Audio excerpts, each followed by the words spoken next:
Tukiendelea na tafsiri bado ya sura Al-An'am. Darasa iliyopita tulisimama aya nambari 94. Leo tunaondoka 95. A'udhu billahi minash shaitani rajim. Inna Allaha falikul habbi wan nawa. Yukhrijul hayya minal mayyit wa mukhrijul mayyiti minal hayy. Inna Allaha, hakika Allah, falikul habbi, yeye ndiye mwenye kupasua nafaka zikaweza kutoa mimea.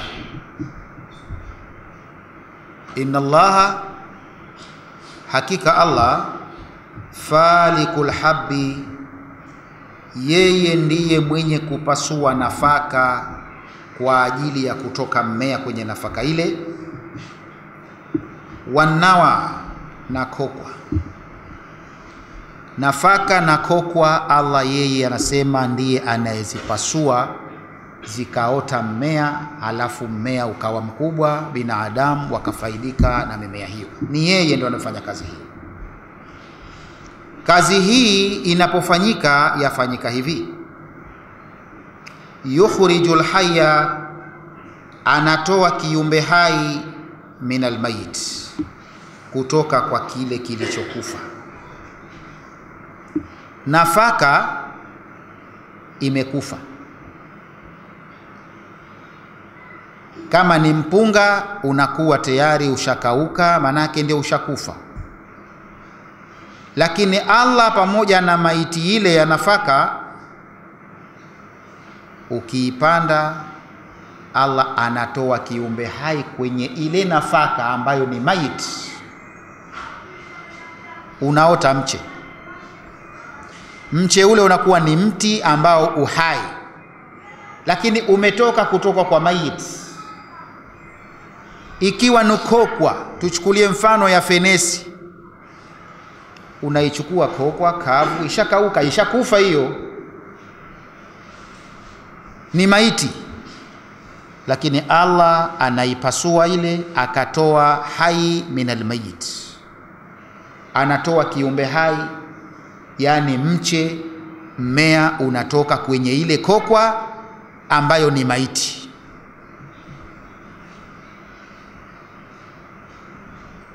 Yukhrijul hayya minal mayit, yukhrijun nabata minal habbi, wa yukhrijun nabata minan nawa, wa mukhrijul insana minan nutfa,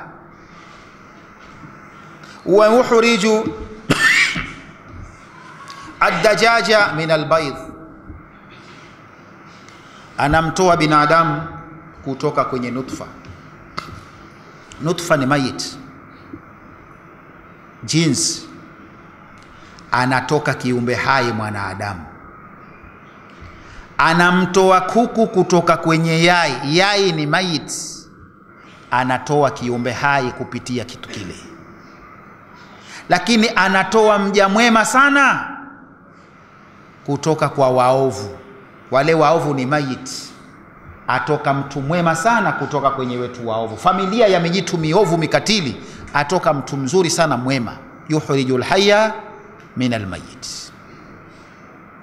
Anatoka kwenye familia ambayo akili zao hawana akili uzuri za uelewa za kusoma, nasema vichwa ngumu. Atoka mwana wa chuoni mkubwa sana, atoka mtoto mwenye elimu, mwenye kufahamu, kwenye familia ambayo kawaida ni wenye kufeli watupu. Atoka mtoto mzuri mwenye kusoma na mwenye kuelewa kusoma kwenye familia ile. Yukhrijul hayya minal mayit, yukhrijud duda minal ghat au minal mayit. Allah amtoa funza kutoka kwenye mzoga, amtoa funza kutoka kwenye kinyesi. Ni mayit, atoka kiumbe hai. Yani kwenye aya hii unaweza ukaogelea katika mambo mengi sana. Allah aliposema falikul habbi wan nawa, Allah ndiye mwenye kuzipasua nafaka zote zikatoa mimea, wanawa na kokwa zote anazipasua yeye zikatoka mmea. Wewe kwako ni kuichukua nafaka ukaenda ukaichimbia tu, ukaitia pale ukafukia, basi unasubiri Allah subhanahu wa ta'ala. Jamani, kisheria hakuna waja wenye tawakkul wenye kumtegemea Allah tawakkul kali kuliko wakulima. Ndivyo ilivyokuja. Wakulima hakuna watu wanawapita kwa tawakkul ya kumtegemea Allah subhanahu wa ta'ala. Achukua sikila muhogo alikata papa, enda lichimbia chini, shekhe, jambo ambalo uhakika sasa kweli lao, alafu asema basi nasubiri Allah mwenyewe, kisha tawakali yeye. Asubiri baada kama ya miezi 6 au kama mwaka, hiyo mbegu itategemea. Hapati joto la roho mwenyewe. Kisha chomeka mwenyewe, atakisha tawakali, asubiri Allah amletee. Muda ukifika asema sasa naenda angalia, enda ngoa pale, apata kama ni 2 3, anaondoka zake. Tawakkul. Wachukua nafaka yako shehe, wenda ichimbia shimo waitia, alafu wafukia juu kitama hakuna kitu. Lakini tawakkul, sema inshallah Allah atauotesha, na auotesha kweli. Kule kule chini ya ardhi nafaka ile Allah anaipasua, likatoka jani. Tena kuna miujiza mikubwa. Maana unapoipanda, kama ni nafaka yako, kama ni harage, kama ni lote, unaipanda unafukia. Ukishafukia halafu pengine inakuja mvua au pengine hata jua, ile ardhi pale ulipofukia inakuwa ngumu tayari, inajifukia kabisa, inajibana ngumu kabisa. Halafu Allah huko chini iliko hiyo tembe ulioiweka, Allah aipasua, atoa kijani. Jani lile eti linatoboa ardhi. La toboa ardhi mpaka ardhi katoboka ikaja juu, mmea huo jani likatoka juu.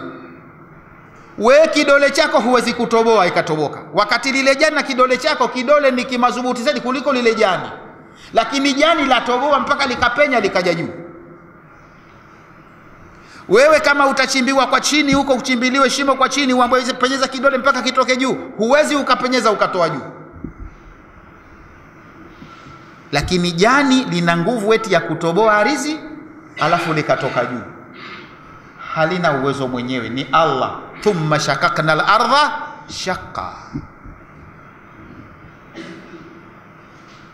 Falikul habbi wan nawa, yukhrijul hayya min al-mayyit, atoa kiumbe hai kutoka kwa mzoga, kwa maiti. Ndiyo kama hivyo, atoa mmea kwenye nafaka ambayo ishakauka, atoa mmea kwenye kokwa ambayo ishakauka. Ile kokwa ni mayit, lakini watoka kiumbe hai. Amtoa kuku kwenye yai ni mayit. Amtoa mwanadamu kwenye maji ambayo ni mayit. Amtoa funza kwenye mzoga ni mayit. Yukhrijul hayya minal mayit. Na kinyume chake, wa mukhriju almayiti wa mukhriju almayiti min alhayy, na pia anatoa maiti kutoka kwa kiumbe hai. Yai alitoa kwa kuku. Kuku ni kiumbe hai, latoka yai kwake.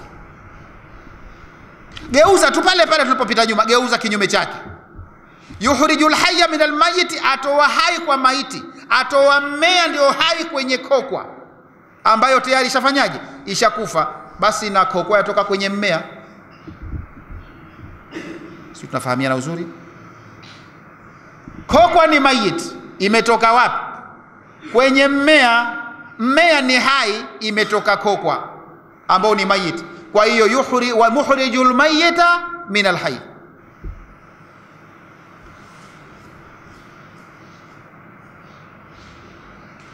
Maji nutfa ni mayit, yatoka kwa mwanadamu ambaye yu hai. Kwa hivyo wa mukhrijul mayyita min alhayy.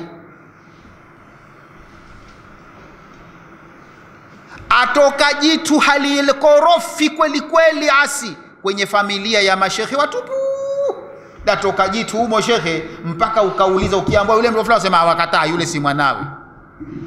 Mbona familia ya fulani bwana yote mashallah, latoka jitu korofi, mayiti min alhayy. Kwenye familia ambao wana vichwa vya kusoma vizuri sana, latoka jitu humo halielewi hata ulifahamishe vipi.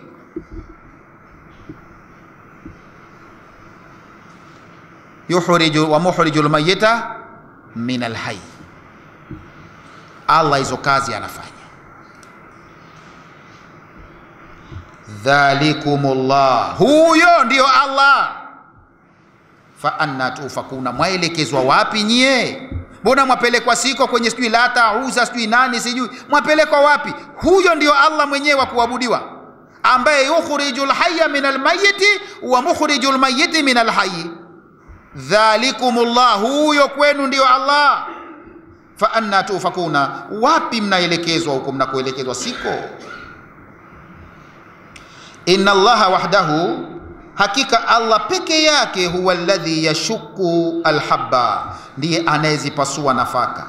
Fayakhruju minhu az-zuru'a, anatoa kwenye nafaka hizo mimea.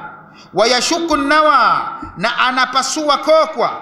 Fayakhruju minhu ash-shajar, unatoka kwenye kokwa hizo mti. Kanakhli wal inabi, kama mtende, mzabibu, wa ghairihima, na mengineyo sio kwa hayo.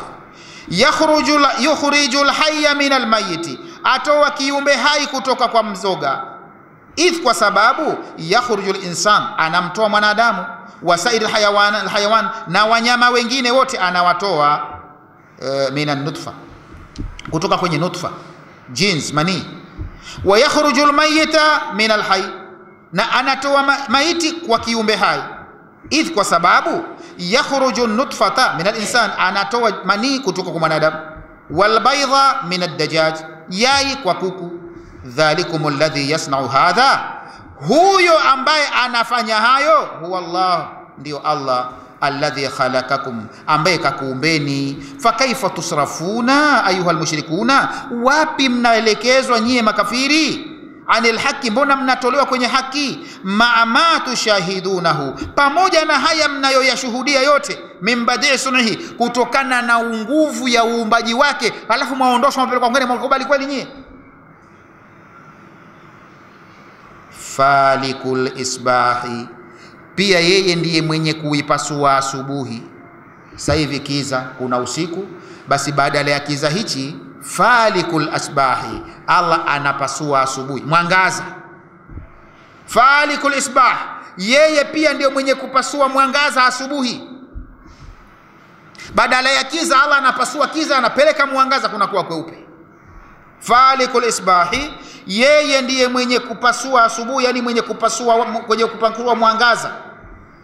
Waja'ala al-laila, na yeye ndiye aliyeufanya usiku sakanan, ni kivazi chenu na utulivu wenu. Sakanan ni kitu ambacho mnapata utulivu, unatulia, na mpaka hali ya hewa anaibadilisha, si ile ya mchana, kupatikane sakana, mapumziko, utuliaji.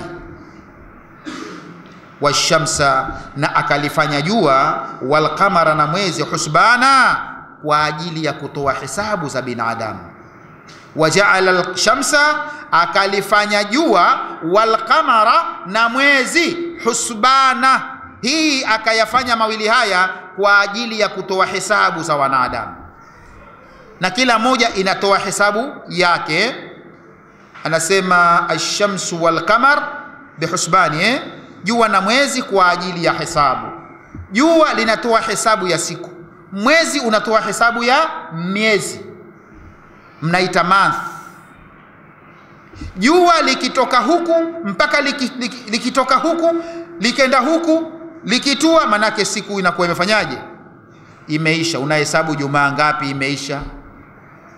Lakini mwezi unatembea kuanzia huku unakwenda huku, ukirudi tena huku, unahesabu, unasema mwezi umeisha, unasema mfunguo fulani sasa leo. Kwa hiyo mwezi unatoa hesabu ya idadi ya miezi, masiku yale ya miezi. Jua linatoa idadi ya siku, bihusbani, vinashirikiana. Waja'ala ash-shamsa wal-qamara husbanan, akafanya kulijaalia jua na mwezi husbana, ni vyenye kutoa hesabu. Dhalika, yote hayo, takdiru, yanakwenda kwa mujibu wa makadirio, al-azizi, ya yule aliyekuwa na nguvu, al-alimi, aliyekuwa mjuzi. Yanatembea hayo kwa mujibu wa uwezo wake yeye. Falikul isbahi, yeye ndiye enye kupasua mwangaza wa asubuhi. Wajaala al-laila sakanan, akaufanya usiku kuwa ni kitu ambacho watu wanapata utulivu ndani yake, mapumziko. Washamsa, na jua akalifanya, walqamara, na mwezi, husbana, ni vyenye kutoa hesabu. Dhalika, yote hayo, takdiru, yanakwenda kwa makadirio, al-azizi, ya yule mwenye nguvu, al-alimi, aliyekuwa mjuzi. Yeye ndo kaeka kila kitu, kakipangia makadirio yake, kitembee vipi, kinatembea vile. Jua limewekewa makadirio yake kwamba litembee hivi, kila siku litoke huku liende huku, alafu litue, basi linatembea hivyo. Mwezi umewekewa vituo vyake, lazima uvitembee kila siku kimoja kimoja. Kwa mwezi umemaliza vituo 28, basi naam, unatembea hivyo. Usiku umewekewa, lazima ikifika siku fulani uingie, basi unatembea hivyo. Ikifika saa fulani uondoke, unaondoka. Dhalika takdiru, yote hayo ndiyo makadirio, al-azizi, ya yule mwenye nguvu, al-alimi, mjuzi. Wa huwa subhanahu wa ta'ala, yeye Allah aliyetakasika na kutukuka, alladhi yashuku dhawa sabahi, yeye ndiye mwenye kupasua mwangaza wa asubuhi. Min dhulumati llaili, anaupasua kwa kuutoa kwenye kiza cha usiku, badala kiza hichi anatoa na mwangaza. Wa huwa alladhi ja'ala al-laila sakanan, na yeye ndiye ambaye ameufanya usiku kuwa sakana, ni kipumziko, linnasi, kwa watu. Yaskununa fi, wanapata kupumzika kwenye usiku. Anil harakati, wanapumzika kutokana na zile harakati. Leo pengine mtu kila mmoja mchana kesha hangaika, kachoka sana, basi usiku Allah kauweka kwa ajili ya mapumziko.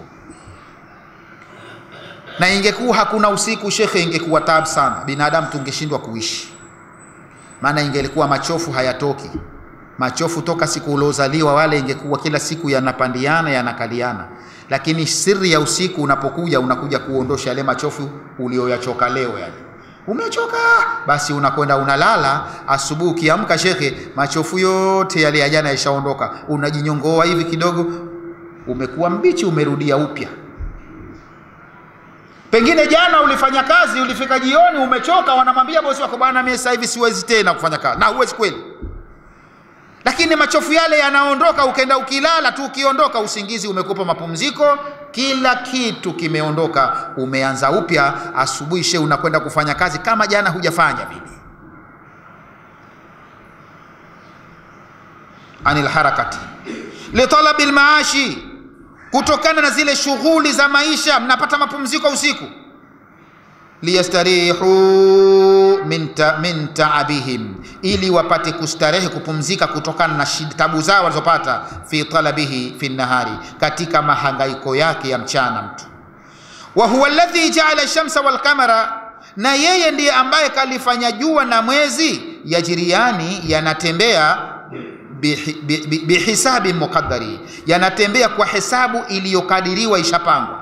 Dhalika almadhkuru, huyo aliyetajwa hapo, min badii sun'i, ayo hayo yaliyotajwa hapo katika badii sun'i, katika uumbaji uliokuwa mzuri. Huwa takdiru al-azizi, ndiyo mipango na makadirio aliyoyapangilia yule al-azizi, mwenye nguvu, alladhi, ambaye la yughalibuhu ahadu, ambaye hashindwi na yoyote, al-alimu bi khalqihi, ambaye ni mjuzi kuwajua waja wake, wa ma yasluhu lahum, na pia anajua yale ambayo yatakuwa na maslahi kwa waja wake. Wa huwa alladhi ja'ala lakum an-nujuma litahtadu biha, na yeye ndiye yule ambaye ja'ala lakum, amekujaalieni nyinyi au amekuwekeeni nyinyi, nujuma, nyota, litahtadu biha, ili mupate kuongokewa kwa kutumia nyota hizo, fi dhulumati albarri, katika viza vya bara, yani za nchi kavu, wal bahari, na baharini. wa huwa alladhi, na yeye ndiye ambaye jaala lakumun nujuma, amezijaalia kwenu nyota, kakuwekeeni litahtadu, ili mupate kujua, mupate kuongokewa na safari zenu, fi dhulumati albarri, katika viza vya bara, wal bahari, na baharini. Nyota zimewekwa kwa mambo matatu. Nyota zimewekwa kwa mambo mangapi? Matatu. Kazi tatu. Kazi ya kwanza hili tahtadu bihi, kwa ajili ya kukuongozeni katika safari zenu. Kuna wataalamu Allah aliyowapa utaalamu, basi wakisafiri, kwa mfano mabaharia, basi wanatumia nyota, anajua anapokwenda. Mbali ya ile shamsi milimo zohali, sio ile.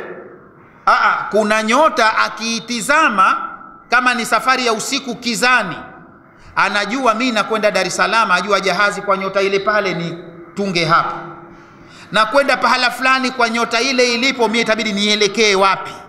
Hapotei, inamuelekeza. Hiyo kazi moja ya nyota. Watu wanajua, wanaongokewa na safari zao, kujua wanapokwenda kwa kutumia hizo nyota. Akiiona tu kama yuko baharini usiku kiza, basi anatumia nyota, afika anapokwenda. Leo watu hawatumii nyota. Si kuna vyombo vya kisasa, unapiga tu wapi unataka kwenda na kuonyesha. Maana yake tunasikia mpaka sasa hivi hata hizi ndege, basi rubani hana kazi. Ziko ndege ambazo rubani hana kazi, kazi yake ana seti pale mwanzo tu, kabla hajaruka pale ana seti pururu, basi kitu kinakuwa kama vile gari nini, zile nini automatic, si ndio? Basi anapuasha, akishakuasha ana seti mambo yake, lenyewe linajiseti. Ikifika wakati linajitia kasi pururu, likishazishapata tayari linaondoka, linatembea zake huko pururu, likifika time tayari lishakolea, linajiruka lenyewe. Yeye kazi yake kuongoza usukani, na kesha litega wapi na kwenda nchi gani, pana urefu gani, basi linaruka, likifika lenyewe linainama. Yeye uko njiani aweza hata akalala hivi, kitu kinatembea huko.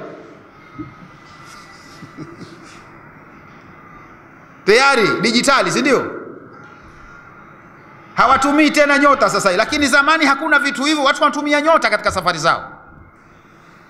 Baharini na bara, jangwani. Jangwani jamani ni sawa sawa na baharini kwa wale wanaoyajua majangwa. Mie na wewe, kwa sababu hatujatembea sana, tuko hapa Zanzibar yetu, hakuna jangwa hapa, basi unaona Lakini kama vile unaposafiri baharini ukafika katikati ya bahari, kwa mfano uenda Pemba, ukifika pale katikati ya Nungwi, ukitizama huku huoni mti, huku huoni mti, waona mawingu yaingia baharini kila sehemu. Sasa kama pale shehe wataka kwenda unakokwenda, wakujua wapi? Ni shida. Kwa hiyo mtu anatumia nyota, anajua kwa nyota ile pale ilipo, basi mie niende hapa, nitakuwa nimekwenda pahala fulani. Na jangwani hivyo hivyo, ukiwa kwenye jangwa kubwa kama unavyoona baharini, kwenye jangwa wakuta mawingu yamegusa ardhini hivyo hivyo kila unapoangalia. Na enzi hizo shehe hakuna barabara, sasa hivi kumerahisishwa. Sasa hivi jangwani shehe, hata jangwa gani hutizami nyota? Si barabara tu tayari, kama ulishosoma udereva basi barabara tayari zipo, wanajua mimi naenda hapo, wafuata barabara. Na hata ukikuta njia zimekuwa mbili huko mbele, tayari kuna maelekezo ishawekewa, sijui ya airport, sijui darajani, si ndio? Wewe unaelekeza tu, kwani hata pale ukana si unaona sijui Kinuni, sijui Kijito Upele, wapotea tena. Kwa huna haja ya kutumia nyota tena. Lakini hizo nyuma hakuna hayo mambo, na hizo barabara hazipo, ni jangwa tu. Wewe wajua upite jangwani katikati, ukatize ufike unakokwenda, ni shida. Sasa wale viongozi wa safari, yani madereva tutakavyowaita, ukiota madereva, ukiota marubani, ukiita sijui manahoza, basi walikuwa safari zao wanakwenda kwa kutumia nyota. Kwa hiyo kazi moja ya nyota Allah katuwekea ni hiyo. Kazi ya pili Allah kaiweka, anasema wajalnaha rujuman lishayatin, ni risasi kwa ajili ya mashetani. Shetani ambao wanakaidi, bado wanataka kwenda juu mpaka leo kusikiliza siri, basi zinatumika nyota zile, zimewekwa kwamba ndio risasi za kuwaremberea. Rujuman lishayatin, ni virembeleo vya kuwarembea shetani. Nakuta kitu kinatoka basi, ujue pale keshachezea kitu. Wala sio kasema labda kapatikana yule, we Allah akupiga ukakosekana. Nkikurushia mimi utakaole kampata au kamkosa. Rujuman li shayatin. Lakini kazi ya pili, zayyana samaa dunya bimasabiha. Asema tumeupamba wingu wa dunia kwa hayo mataa, ndio nyota. Kwa hiyo kazi ya tatu ni pambo kwa ajili ya wingu wa dunia. Kwa hiyo kazi tatu: pambo la wingu wa dunia, virembeleo kwa shetani kwa ajili ya kutuongoza sisi na safari zetu. Wa huwa alladhi ja'ala lakum an-nujuma, yeye ndiye ambaye amekujalieni nini, amekuwekeeni nyota hizi, litahtadu biha, ili mupate kuongokewa kwa kutumia nyota hizo, fi dhulumatil barri, kwenye viza vya bara, wal bahari, na baharini mnapokwenda safari zenu. Kad fassalna al-ayati, kwa hakika tumezifafanua vizuri aya zetu, dalili zetu, liqaumin ya'lamuna, lakini kwa watu wenye kujua. Kad fassalna al-ayat, kwa hakika tumezifafanua aya zetu, liqaumin ya'lamuna, kwa watu wenye kujua. Wa huwa alladhi, yeye Allah subhanahu wa ta'ala, khalaqa lakum ya bani adama, amekuumbieni nyinyi yenyi wanadamu, an-nujuma, nyota, fi samai, mbinguni huko, litahtadu biha, ili mupate kuongokiwa kwa kuzitumia hizo, fi asfarikum, katika safari zenu, idha ishtabahat alaykum turqa, pale njia zikikutetanisheni, ikifika wakati njia hamzijui, kakuwekeeni hizo mtumie, mjue njia za kupita. Fil barri wal bahari, bara na baharini. Kad bayyana al adilla wal barahin, kwa hakika tumebainisha dalili zetu na hoja zetu, adalalatun ala qudratina, zinazoonyeshea uwezo wetu, liqaumin yatadabbaruna tilka al-adilla, lakini kwa watu wenye kuzizingatia dalili hizo, wal barahini, na hoja hizo, fayastafiduna minha, wakapata faida kwa kutumia dalili hizo. Wa huwa ladhi, na yeye ndiye ambaye anshaakum, amekuumbeni min nafsin wahida, kutoka kwa nafsi moja ya Adam. Nyote kakuumbeni kutoka hapo. Wa huwa alladhi, na yeye ndiye ambaye anshaakum, amekuumbeni min nafsin wahida, kutokana na nafsi moja. Famustaqarrun, akakuandalieni pahala pa kuishi pa kudumu, kwa maana ya akhira. Wa mustaudaun, na akakuweka ndalieni pahala pa kupita, kwa maana ya dunia. Tuko pamoja hapa kwenye mustaqarru na mustaudau? Maulama wamekhtalifiana wa tafsiri. Tafsiri moja mpita kwamba mustaqarru yani ni akhira, na mustaudau manake ni dunia. Lakini wengine wamesema mustaqarru manake fi arhami ummahatikum, ni katika lile fuko la mama, kwamba Allah amekuumbeni kutoka kwa nafsi moja, fa mustaqarru, akakuwekeeni kituo cha kuweza kutulia kwenye fuko la mama, fi qararin makin. Yani yanapotoka maji kutoka kwa baba yakaingia kwenye fuko la mama, yanakuwa pale mwanzo hayataki harakati. Yakipata harakati, basi mara mtu anaharibu.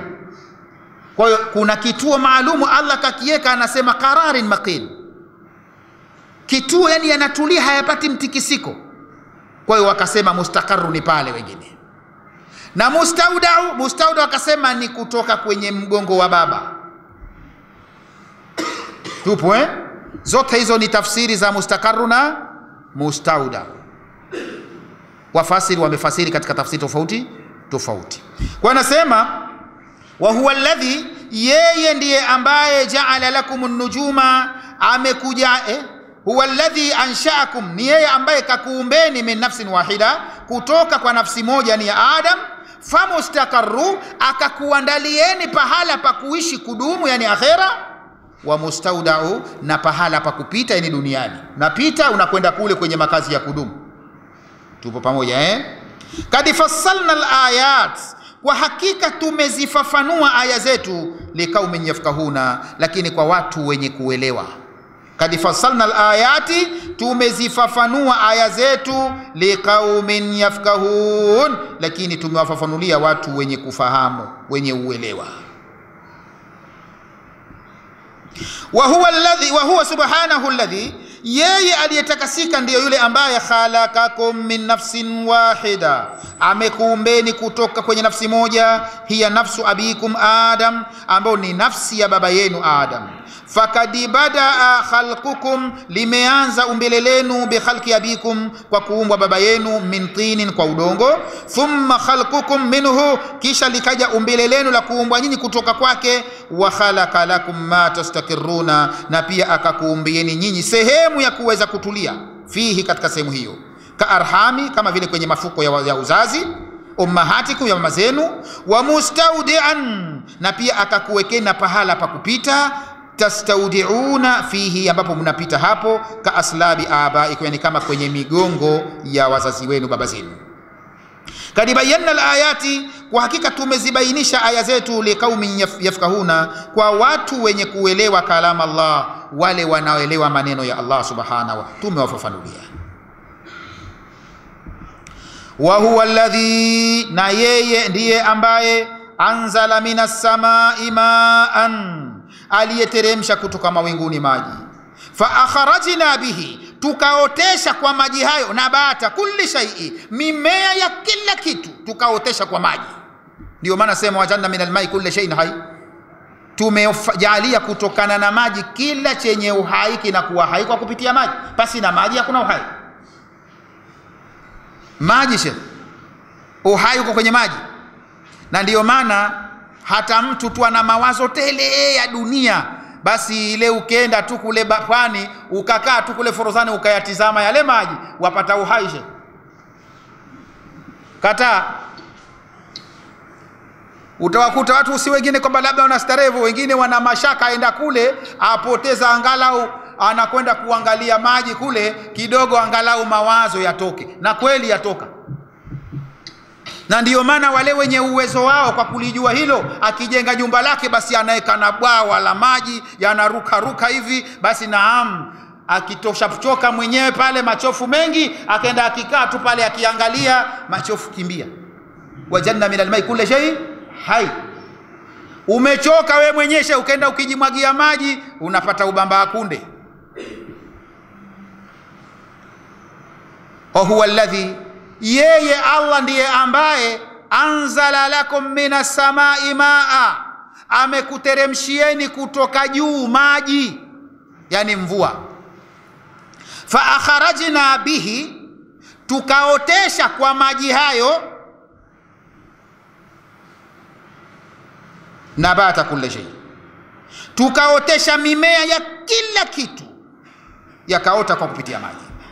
Fa akharajna minhu, tukatoa kwenye mimea hiyo yaliyokushaoteshwa kwa maji, khadhira, tunatoa majani yenye rangi ya kijani kibichi. Ndio nilosema nyuma, Allah anaipasua kokwa na nafaka, inatoa nini? Mmea. Ndio jani, inatoka jani, mmea linaanza kutoka jani. Kwa hiyo fa akharajna bihi, tunatoa kupitia hiyo mmea huo, tunatoa nini? Khadhira, yanatoka majani ya kijani. Baada ya mvua kunyesha, inapasuka hiyo kokwa iliyofukiwa, kunatoka nini? Jani. Jani latoka lile, sababu ya kutoka ni nini? Mvua. Tunaotesha nini? Linatoka nini? Khadhira, jani la kijani, la rangi ya kijani. Tuko pamoja?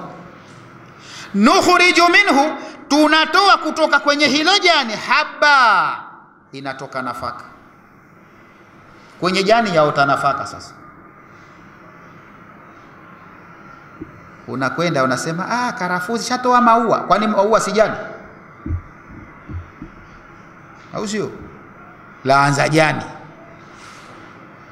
Ikiwa mtufaa, laanza ua, ua ni jani, latoka jani. Halafu kwenye hilo jani Allah atoa nini? Haba, atoa nafaka. Tena mutarakiba, anatoa nafaka mutarakiba zilizokaa chekwa chekwa, yani zimekaliana. Kama ni madafu shekhe, basi wakutatawi madafu yamekaliana hivi, hata ukisema upande basi nyingine kupenyeza mkono ukakata hupati. Mutarakiba. Kama ni zabibu utazimekaa zimekamatana, mutarakiba, zimepandiana. Mutarakiba. Kama ni ndizi yatoka mutarakiba lakini imeanza jani. Tunaelewana jamani? Utakuta zimekaliana mandizi. Mutarakiba. Kama ni tende vile vile zatoka kwenye jani lake kwa toka tende, mutarakiba, yani zimepandiana. Kama ni mpunga, mutarakiba. Kama ni mtama, mutarakiba, zimekalia tembe tembe tele.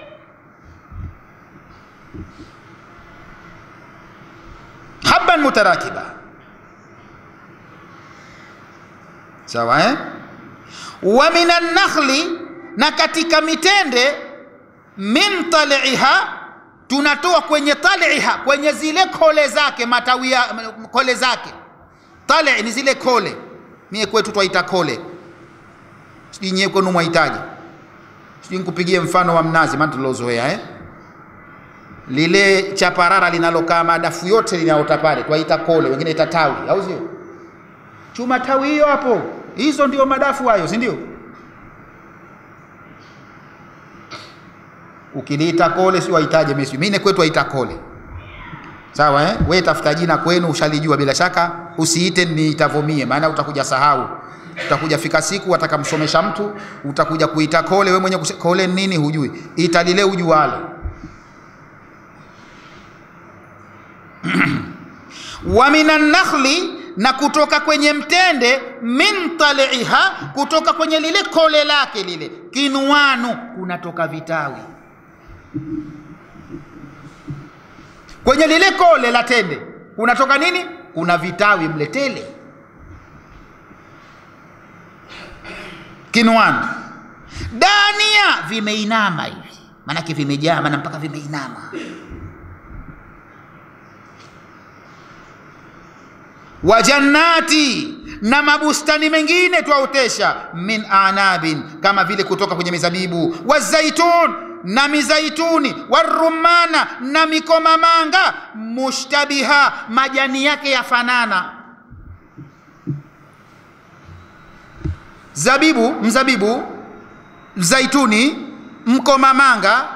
Allah anasema wa jannatin min anabi, na bustani za mizabibu. Wa zaituna, na bustani za zaituni. Wa rumana, na mikomamanga. Mushtabiha, majani yafanana, na saa nyingine hata matunda yake yafanana, lakini wa ghaira mutashabihi, lakini ladha yake, matunda yake hayafanani. Sasa hapo ndio utamjua Allah. Utakuta pengine hapa umepanda mkomamanga, pembeni umepanda mzaituni, hapa umpanda mtende. Zote zimekunywa chakula kupitia udongo aina moja. Halafu miti yenyewe majani yake yafanana, na yawezekana yako mpaka matunda yake yafanana, lakini ghaira mutashabihi, kwenye matunda, kwenye ladha tofauti. Ukilila komamanga ladha yake tofauti na zaituni. Ukila zaituni tofauti na tende. Ukila tende tofauti na zabibu. Allah huyo fundi wa kweli kweli. Kwenye sehemu moja aotesha matunda ya aina tofauti tofauti na ladha tofauti tofauti. Kwa nini zote zisiwe ladha moja wakati zimeota pahala pamoja? Zimeota pahala pamoja, kwa nini ladha isiwe moja? Lakini unakuta mutashabi lakini ghaira mutashabi.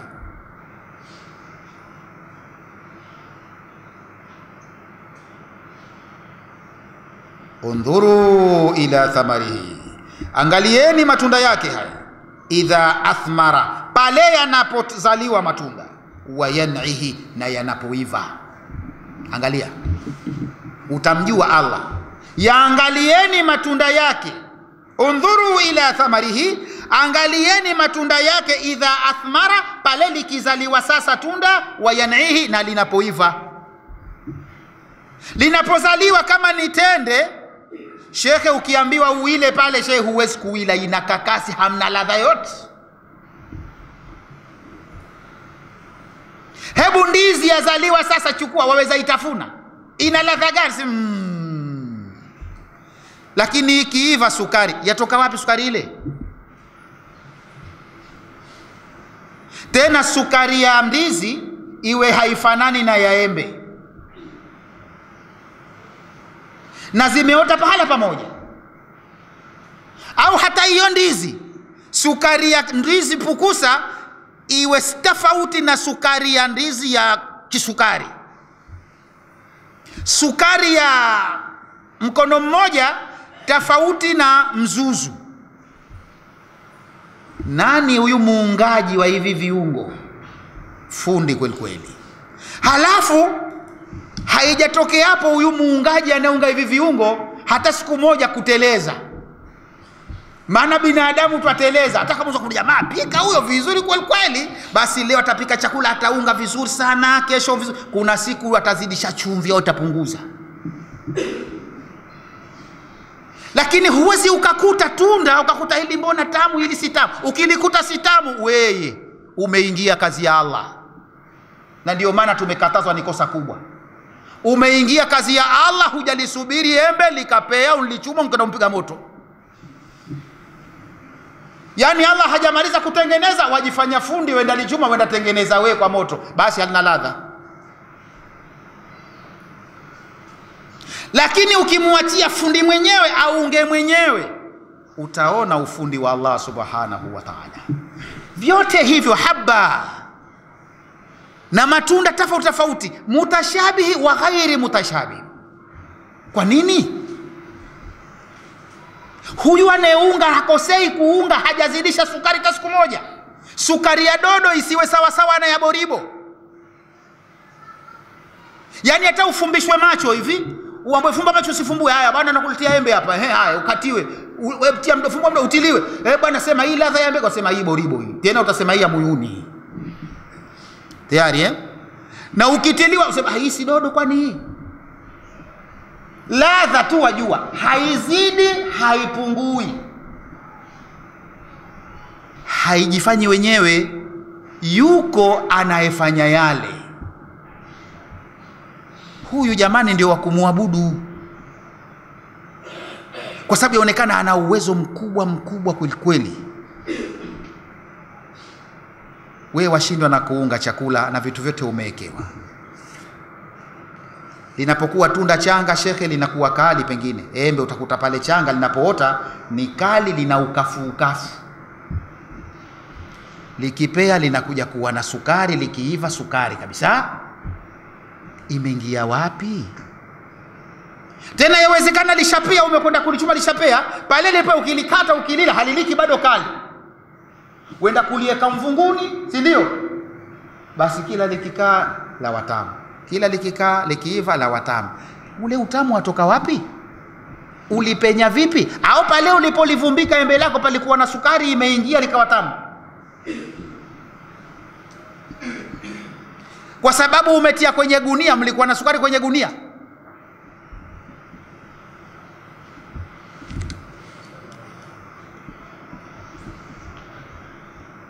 Undhuru ila thamarihi, angalieni matunda yake. Idha athmara, angalia pale linapotoka tunda, wa yan'ihi, na linapoiva. Kuna tofauti gani? Utapata kupata ibra.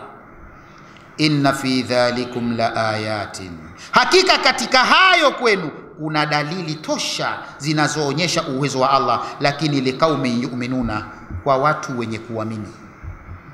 Wasioamini na yote hayo bado wanamkataa Allah subhanahu wa ta'ala. Wa huwa alladhi anzala minas samai ma'an, yeye ndiye ambaye ameteremsha kutoka mawinguni maji. Fa akhrajna bihi, tukaotesha kwa maji hayo, nabata kulli shay, mimea ya kila kitu. Fa akhrajna minhu, tukatoa kwenye mimea hiyo, khadira, majani ya rangi ya kijani. Nukhriju minhu, tukatoa kutoka kwenye jani, habba, nafaka, mutarakiba, zenye kukaliana. Wa minan nakhli, na kutoka kwenye mitende, min tal'iha, kwenye makole yake, kinwanun, kuna vitawi vidogo vidogo, dania, vimeinama kwa kujaa. Wa jannati, na mabustani mengine, min anabi, ya zabibu, wa zaituna, na mizaituni, wa rumana, na mikomamanga, mushtabihan, utakuta yafanana majani yake, lakini wa ghaira mutashabihi, ladha na matunda yake hayafanani. Undhuru ila thamarihi, angalia pale yana matunda yake, idha athmara, pale yanapozaliwa, wa yan'ihi, na yanapoiva, kuna tofauti gani? Inna fi dhalikum la ayatin, hakika katika hayo kwenu kuna aya, kuna dalili zinazoonyesha nguvu na uwezo wa Allah, lakini likaumi yu'minuna, kwa watu wenye imani ya kumwamini Allah. Wa huwa alladhi, yeye ndiye ambaye anzala minas samai ma'an, ameteremsha kutoka juu maji. Huwa ma'ul matar, ni maji ya mvua. Fa ambatna bihi, tukaotesha kwa maji hayo, kulla sinfin min asnafin nabati, kila aina miongoni mwa aina za mimea. Fa akharajna, tukaotesha minan nabati, kutoka kwenye mimea, zar'a, mimea, wa shajara, na miti, akhdara, tukatoa rangi ya kijani kibichi. Nukhriju minhu, tukatoa kwenye kijani kibichi hicho, haba, nafaka, yarkabu ba'dhuhu ba'dha, zimekaliana zenyewe kwa zenyewe, kama yakau fi sanabul, kama ambavyo inatokea kwenye sanabul, kwenye lile shuke lake unavyoona. Wa min tal'i nakhli, na katika kole la mtende, takhruju udhukatu, linatoa tawi, udhukahu, vitawi vyake, vishada vyake, qaribatan, viko karibu karibu, vinainama, yanaluha, yani vipo karibu mpaka anaweza akavipata, alqaimu, hata aliyesimama na vinainama, ukisimama tu wachuma, walqain, hata aliyekaa achuma, maana vimeinama chini. Wa kharajna basatin min al'inab, tukatoa pia tukaotesha bustani katika mizabibu. Wa kharna zaituna wa rumman, tukatoa pia mizaituna, makomamanga, mutamathilan warakahuma, yanafanana warakahuma, majani yao, mukhtalifan thamaruhuma, lakini yanatofautiana matunda yao. Undhuru ayuhan nas, angalieni yenyi watu, ila thamarihi, matunda yake, awwala ma yabdu, pale mwanzo yanapoanza kutoa, wa ilaihi hina yanbaju, na pia muangalie pale yanapoiva. Inna fi dhalikum, hakika katika hayo, ayuhan nasu, wenye watu, la dalalatun, la adilla, ni dalili wadhiha ambayo iko wazi, ala qudratillahi, inayoonyesha uweza wa Allah, liqaumin yu'minuna billah, lakini kwa watu wanaomwamini Allah. Fahum, wao wenye kumwamini Allah, alladhina, ndio watu ambao, yastafiduna, wenye kufaidika, min hadhihi aladilla, kutokana na dalili hizi, walbarahin, na hoja hizi. Waja'alu lillahi shuraka, pamoja na yote hayo Allah anavyoonyesha anaoyafanya mambo makubwa makubwa kama hayo, basi waja'alu lillahi, makafiri, waja'alu lillahi, wamemfanya Allah shuraka, wamemfanya na washirika, ambao washirika wenyewe hawajafanya lolote katika hayo. Waja'alu lillahi shuraka, wakamfanya Allah na washirika, tena aljinna, washirika wa kijini. Watu wakachukua majini wakawafanya ni washirika wa Allah, wakaabudia majini watu. Wa khalaqahum, hali ya kuwa Allah yeye mwenyewe ndio kawaumba wa majini. Kwenda muabudu jini, waacha kumuabudu yule aliyemuumba jini.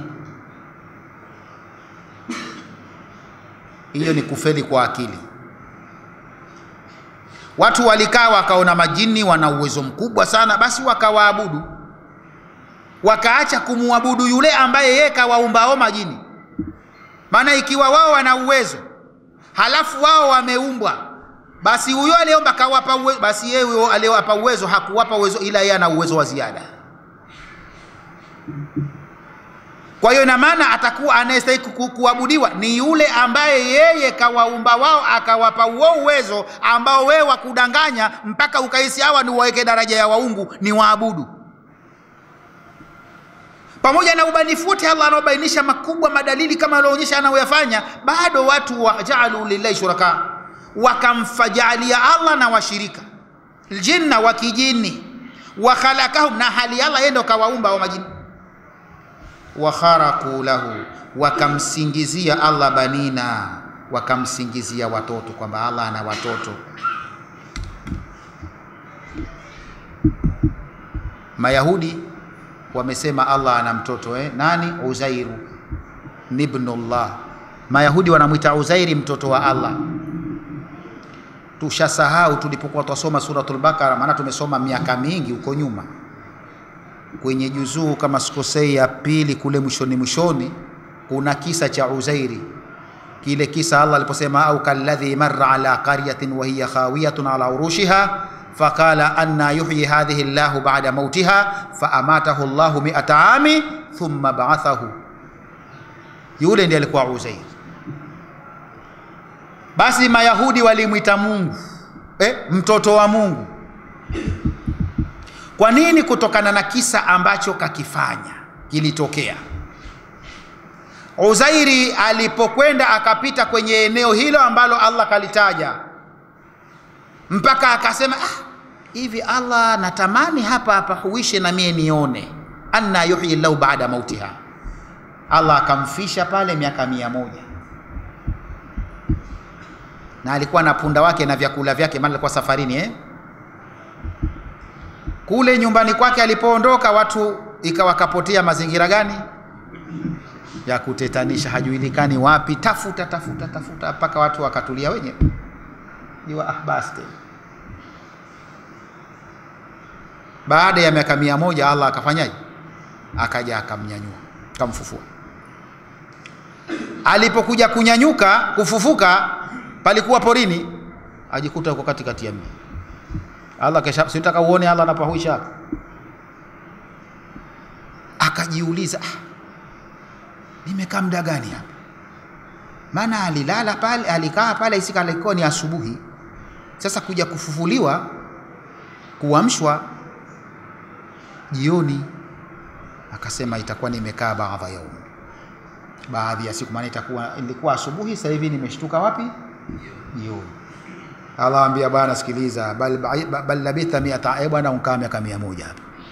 Aka kule kwake alikoondoka watu weshasahau na watu wa zama zake wote weshakufa, wambakia kama 2 watatu tu, na hivyo weshakuwa vizee. Wanawe yeye alioacha weshakuwa vidingi, wanasema vijana. Na kipindi hicho yeye alipopotea kwa miaka 100, Taurati ilikuwa wahuni weshaichukua, weshaificha, weshaichana, weshapoteza, hakuna tena Taurati.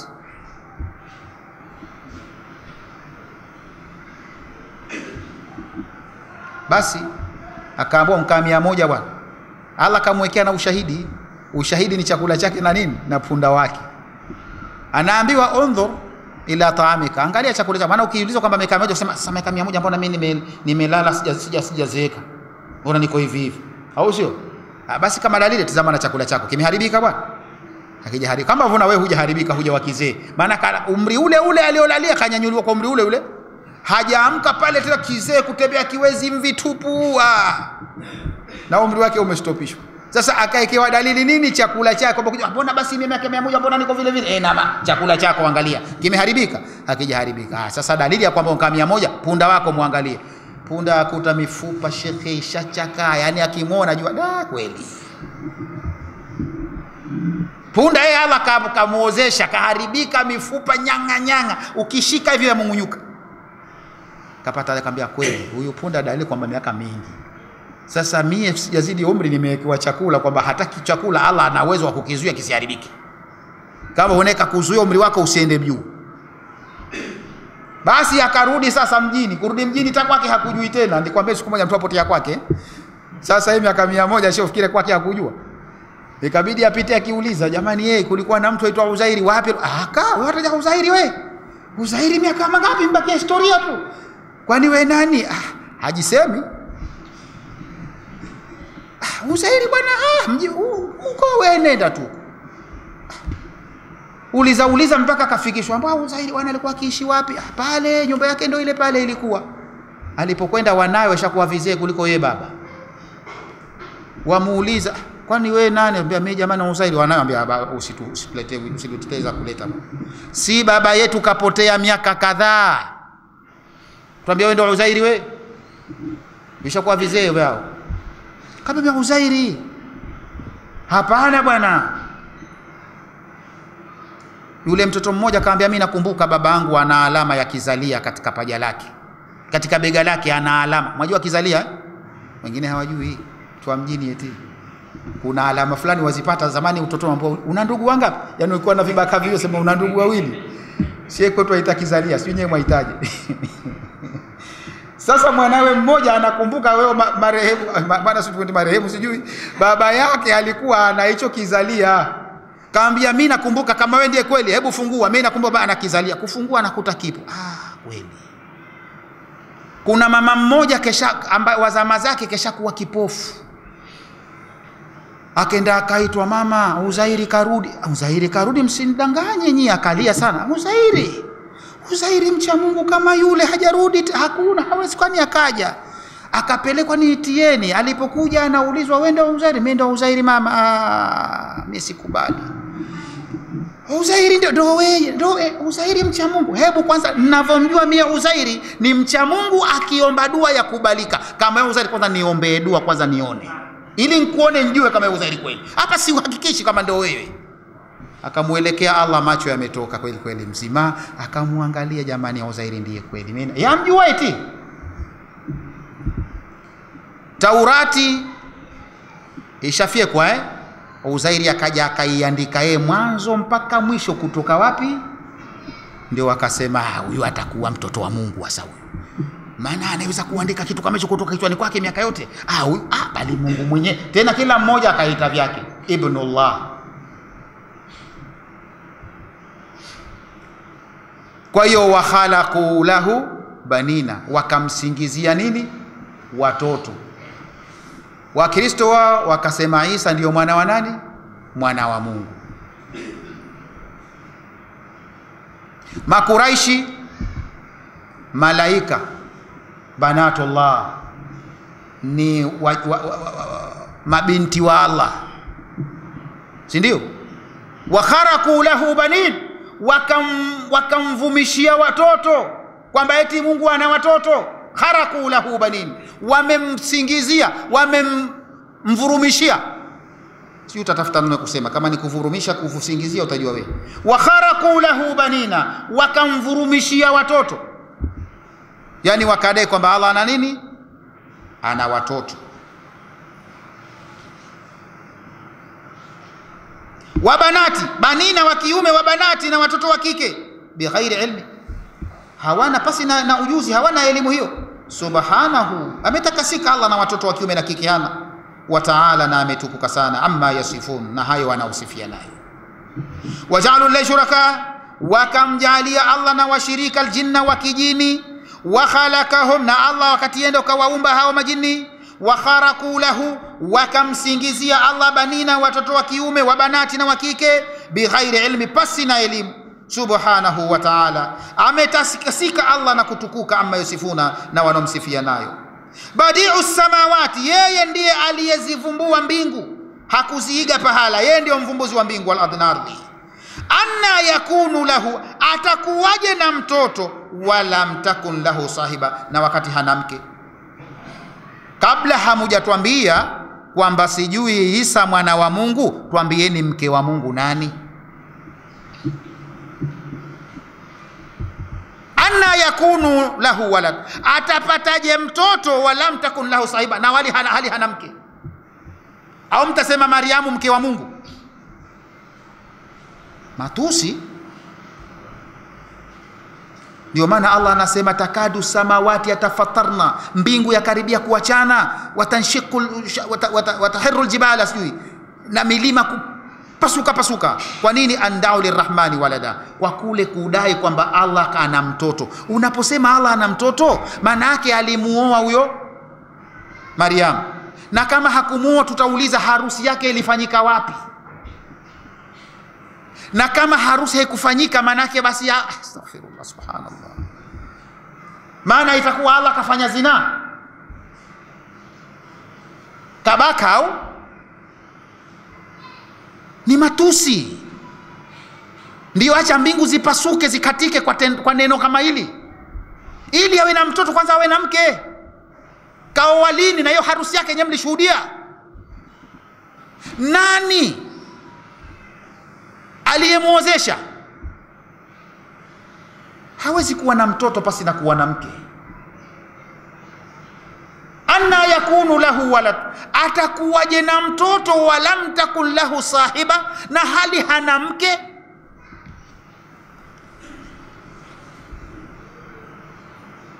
Wa khalaqa kulla shay, yeye Allah ndiyo ameumba kila kitu, vyote ni viumbe vyake, sio wanawe bwana. Wa huwa bikulli shay'in alim, naye Allah kila kitu ni mjuzi, anajua vizuri. Badi'u samawati wal ardi, yeye ndiye mvumbuzi aliyevumbua mbingu na ardhi. Anna yakunu lahu walad, atapataje mtoto walam takun lahu sahiba, na hana mke. Wa khalaqa kulla shay, na yeye ndiye aliyeumba kila kitu bwana, kwa maana si watoto wake, hao ni viumbe wake, kaumba kila kitu yeye. Wa huwa bikulli shay'in alim, na yeye kila kitu ni mjuzi, anajua vizuri. Wasayyara almushrikuna aljinna shuraka, wamewafanya makafiri majini kuwa ni washirika lillahi wa Allah fil ibadati, katika kuabudu. Hina itakadu, pale walipoatakidi, annaha tanfa'u, kwamba majini pia wananufaisha, watadhuru, na wanaweza kudhuru moja kwa moja. Wakati aujadahum Allah, wakati Allah ndiye kawaleta yeye hao. Walam yakhluquhum ghayruhu, na hawakuumbwa na mwingine zaidi yake Allah. Fahuwa aula bi an yu'bada, kwa kuwa yeye ndiye aliyewaumba, basi yeye ndo anastahiki zaidi kuabudiwa. Wakhtalaku lahu, na wakamtengenezea yeye, au wakamvurumishia yeye, au wakamsingizia yeye banina, watoto wa kiume, kama fa'alat alyahudi, kama walivyofanya Mayahudi bi Uzairi, kwa Uzairi wamuita mtoto wa Mungu. Wa nasara Isa bi Isa, na manasara walivyomsingizia Allah kwamba Isa ndio mwanawe. Wa banati, na wakamsingizia na watoto wa kike pia nao, kama faala almushrikuna bil malaika, kama walivyofanya makafiri wa Quraysh kwa malaika, wamesema banatur rahman. Tanazzaha wa taqaddasa, ametakasika na kutukuka Allah, amma yasifuhu, na yote wanomsifia nayo, bihi Allah ahlul batil, yale yote wanomsifia watu wa batili, Allah hana hayo. Huwa subhanahu wa ta'ala, na yeye aliyetakasika na kutukuka, khaliqus samawati wa khaliqul ardi, ndiye muumbaji wa mbingu na ardhi. Ala ghairi mithalin sabiqi, ameziumba pasi na mfano uliotangulia, kwamba labda aliwahi kuona pahala pametengenezwa akaona ngoja na mimi nikaije nitengeneze mbingu kama ile, ndio hajaiga pahala. Kaifa yakunu lahu walad, atakuwaje na mtoto? Walam takun lahu zawja, na hana mke. Wa huwa kad khalaqa kulla shay, na yeye ndio kaumba kila kitu. Wa huwa bikulli shay'in alim, na yeye kwa kila kitu ni mjuzi. La yakhfa alayhi shay, hapa fichikani kwake lolote. Min fawaidi alayati, miongoni mwa faida za aya hizi, kwanza istidlalan burhan, kunaonyeshia dalili na burhani na hoja, alkhalqu warizqu, kwamba watu wanaweza wakapata dalili na hoja kwa kupitia khalqu, uumbaji, wa rizqi, na kujimpitia matendo ya kuruzuku. Allah anavyoruzuku, basi watu watapata dalili na hoja kwenye uumbaji wake na kwenye kuruzuku kwake. Takhliqu nabati, jinsi ya Allah anavyoumba mimea, wakiangalia watu. Wanamuhu, na ukuaji wa mmea. Watahulu shakluhu, na vile linavyotoka umbile lake. Wa hajamuhu, na ule unene wa lile tunda. Wa nuzulul matari, na vile jinsi Allah anavyoteremsha mvua. Ukiangalia ushushikaji wa mvua, basi humo utapata dalili. Maana mvua wataalamu watuambia haitoki juu, yatoka chini. Allah anaipandisha wapi? Juu, halafu akaishusha tena. Nyie mwajua zaidi kuliko mie, maana nyie mmekwenda skuli, mimi sijaenda skuli. Mvua inatoka chini, si ndio? Inatoka chini kwenye miti sijui, kwenye bahari. Allah subhanahu wa ta'ala anapopiga jua lake kwenye bahari, ukiangalia baharini kwa mfano katika kipindi cha jua kali, jua likipiga unakaa mbali kwa mbali, utaona kama vimeta fulani. Allah anapiga pale jua, unapatikana nini? Mvuke. Jaribu kuchukua nyungu yako ifunike iliyokuwa moto moto, chukua mkungu funika juu, ndio sampuli yake, kuna zalika nini? Maji. Lakini yametoka wapi? Chini, kwa ule mvuko uliopiga, basi umerusha maji kule juu. Ukinyanyua kuta maji yanamikushwa kwenye shia za mvua. Allah kapandisha maji yale juu. alafu tena alipandisha ni chumvi, maana kaitoa baharini ni chumvi, anaitia kwenye kitu ito mu'sira. Al-mu'sira kwa leo tuite blender, shay'un ladhi yu'assiru fihi, kile kitu cha kutengenezea nini, juisi juisi inaitwa asir, si ndio? Al-mu'sira yani kitu cha kufanyia juisi, si blender. Kwa hiyo akachukua ile maji ya chumvi aliyotoa kwenye chumvi akayapandisha juu, anayaingiza kwenye mu'sira, yanasafishwa, yanashuka huko matamu. Ndio Allah asema araaitumul maa alladhi tashrabun a antum anzaltum min almusni, mwaonaje maji munywayo, nyinyi ndio mliwateremsha kutoka kule mawinguni juu, am nahnul munziluna, au sisi ndio tumeteremsha? Asema lau nashau, tungetaka tungekutieni adabu, maana hamna adabu. Adabu gani? Tungetaka la jalna ujaja, tungeyashusha chumvi vile vile, maana tulipandisha chumvi, mungekunywa kweli. Falaula tashkurun, kwani amshukuru sasa? Yapandishwa chumvi akayasafisha akakuleteni matamu, shukurani mashindwa.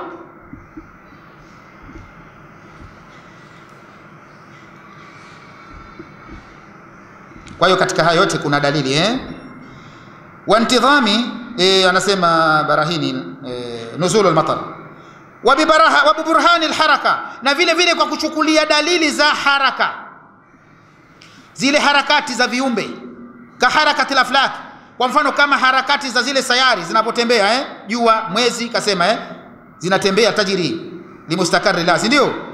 Pia utembeaji wake kuna dalili humo, wa intidhami sayriha, na ule mpangilio wa mwenendo wake umepangiliwa, haendi kinyume na utaratibu, wa ndhibatiha, na udhibitifu wake.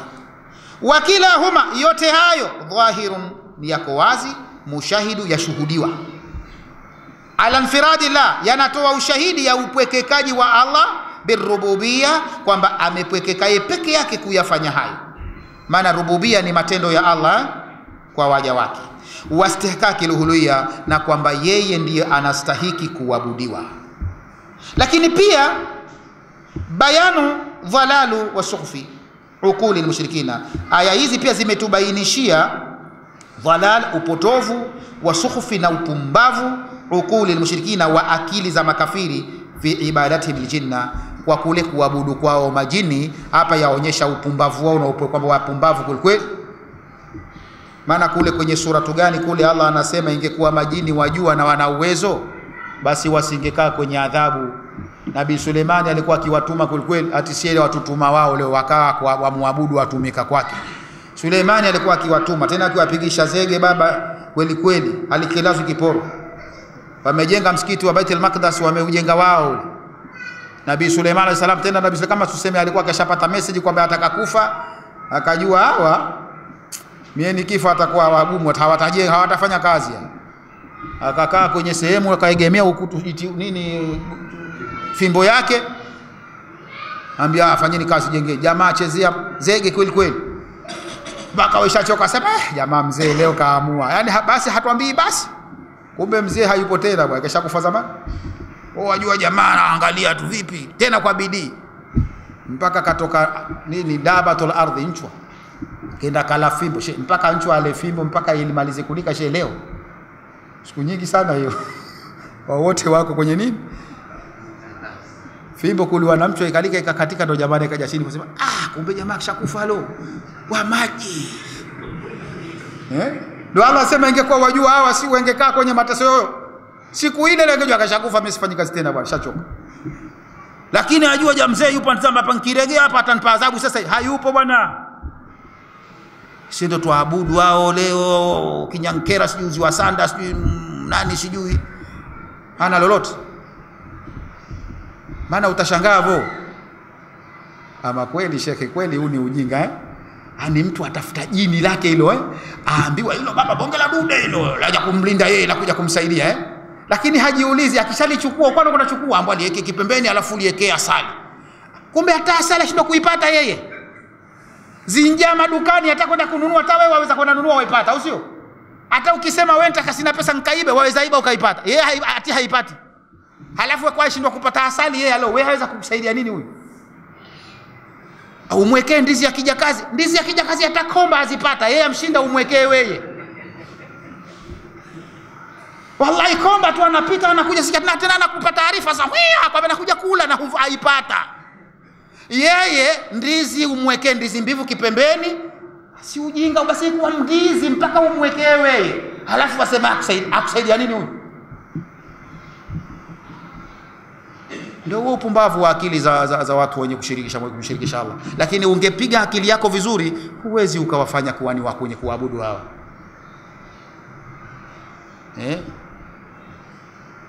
Lakini ndio akili hizo, kwani hata makafiri si wanatengeneza wenyewe kisanamu, wakitengeza wenyewe alafu ndo wanakuwa waja, yule anakuwa ndo Mungu waabudu. Wakati ilikuwa ile kisanamu ndo kiwaabudu, maana wao ndo wamekitengeneza, si wamekiumba wao.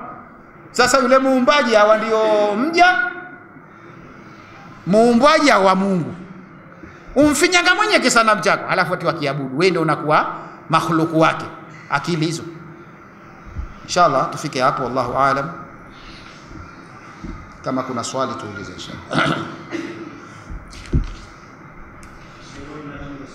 Naam.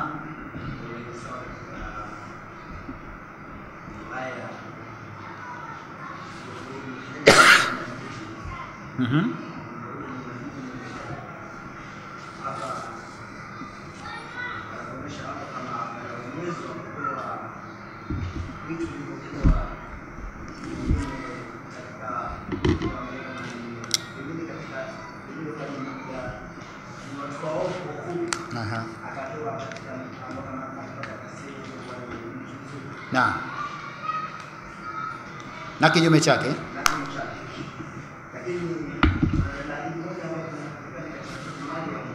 kwenye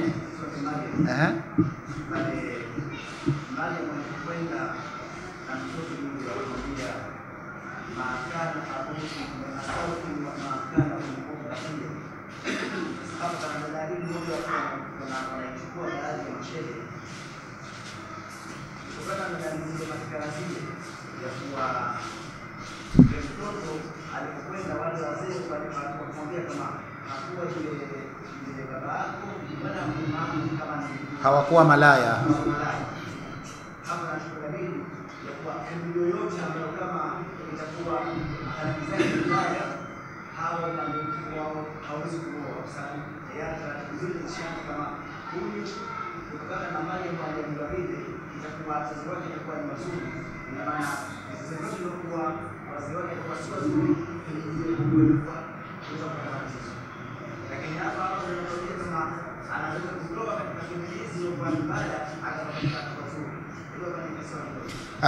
Inshallah.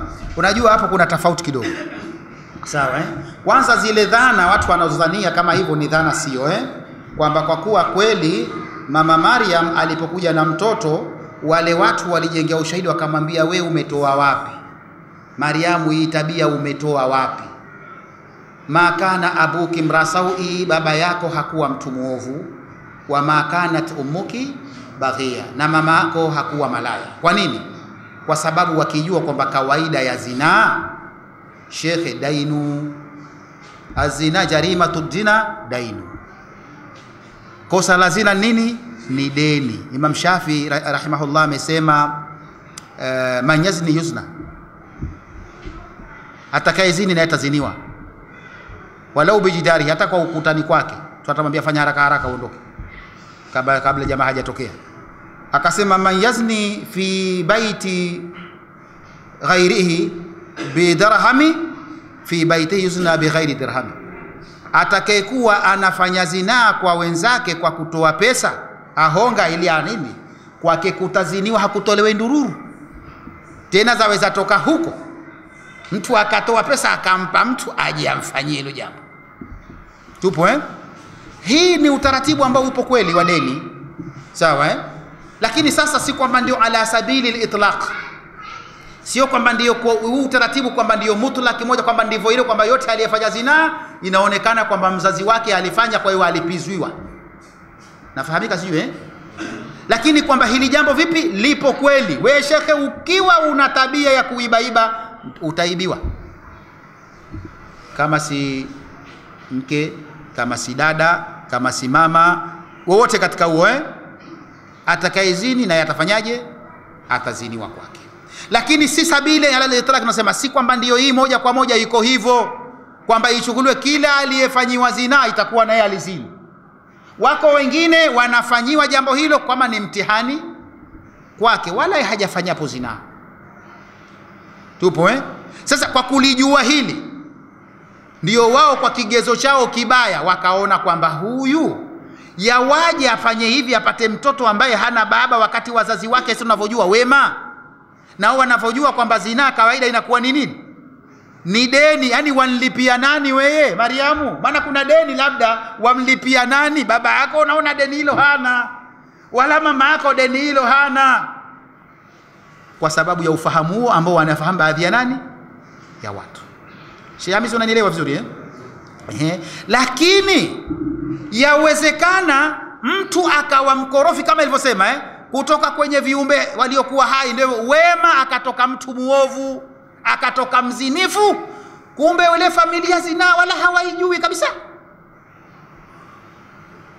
Likatoka jitu korofi, kwani nabii Nuhu alayhi salam mkorofi? Si mkorofi, lakini kapata mtoto shekhe, mashallah. Ati mashallah ina lillahi, sio mashallah. Sawa mpaka apigiwa mfano kwenye Qur'ani, si ndio? Kafiri kweli kweli. Sasa kwa sababu yeye limekuwa kama sema baba yake huyo, au sio? Ndio vigezo vyetu sisi leo tulivyonavyo, vigezo batili. Yani wewe ukiwa shehe, mwanao asijaharibika, kiharibika ana ushehe kiupata. Si kwanza si engemwadabisha mwanao. Mwambie Nuhu ana utume akiupata wapi? Tupo si engemwadabisha mwanao. Ana utume akipata, mbona mkewe hivi? Basi na nabii Nuhu hana utume, maana mkewe na ilikuwa mkorofi. Si ndio? Mraatu Nuhu wa mraatu Lut. Kwa hiyo hichi si kigezo sahihi. Ama tukija uko ulikokuja kwamba kigezo cha kwenye ndoa hicho kigezo kipo kweli. Tupo kwamba kuna kitu kinaitwa kufu katika sheria, kuna kitu katika mlango wa ndoa, kuna mlango unaitwa al-kufu. Ingawa hadithi zake wanasema ni dhaifu, lakini hadithi dhaifu zikiwa nyingi jamani, dhaifu plus dhaifu is equal to sahihi Sasa baadhi yetu tunaona kwamba jambo la kufu vipi, twakataa moja kwa moja kwamba mtu anapooa atafute nani? Kufu yake. Atafute nini? Kufu. Kufu maana yake ni mtu ambaye analingana naye. Sasa utakapoacha kufu basi kuna shida shehe yapatikana. Ndio kama hivyo tulivyosema. Kwa mfano twachukulia kwamba mtume kasema fadhfar birati dini, si ndio? Familia silo, si ndio lakini mwanamke ana dini, si ndio? Ni kweli, lakini kuna nakufu inayo pia kaitaja yeye. Yani sote kwenye sheria jamani, sheria ina tabia moja. Sheria inakuwa inakupa mkono wa kulia, kushoto inakunyang'anya kwa nyuma Ndio sheria ilivyo kawaida. Tunafahamiana Ndio inakwambia chagua mwenye nini? Dini. Utabarikiwa nini? Mikono yako. Tupo Lakini sheria inakwambia kuwa anfusakum. Tuko pamoja Ziokoe nafsi na za nani? Watu wenu na moto. Kwa nini? Kwa sababu wewe mwenyewe huwezi jiokoa peke yako. Shekhe wewe kuwa shehe utakavyokuwa, lakini madhal familia vipi? Sio familia itakukokota na ushehe wako. Ndio ile shekhe, mimi na ndugu yangu mmoja kisha alifariki karibuni pale nyumbani, mfanya maziko, wengine wanakumbuka. Alikuwa na mke kamuoa Bagamoyo. Yeye na mke wake mashallah walikuwa wamefuata dini vizuri. Kuna siku walikuwa na harusi ya mtoto wa mke wake. Sasa lakini wale ndugu wa yule mke wake wale shekhe wote wako chapombe kwenda mbele. Basi siku ya harusi mimi nilishiriki kwenye harusi nilipokwenda. Huyo baba wa kufikia ambao ni ndugu yangu na huyo shemegi yetu wamesema mpaka wamesema walivyosema. Wana familia kaambia wewe semeni msemavo, mziki twaje upiga pale na pombe nyingi sana twazileta. Na kweli harusi kesho kutwa pombe zishaletwa pale tele. Shekhe watu wanaanza kunywa tokea siku harusi kesho kutwa, huku watu washakuepo wafanya wapiga maziki na chupa za pombe watu wana. Nini hiyo shekhe? Familia Ndugu yangu kamuoa mwanamke ana dini. Upo shekhe? Lakini sasa kwa sababu familia vipi? Sio. yaja kuchezea pombe pale. Kwa hiyo wanaweza akakupeleka sivyo. Tutoe mfano mwingine kwamba kufu inatakiwa sana Yawezekana akawa na dini lakini familia sio shekhe, ndoa ikakatika hivyo. Tena aidha utaikata wewe au ataikata yeye.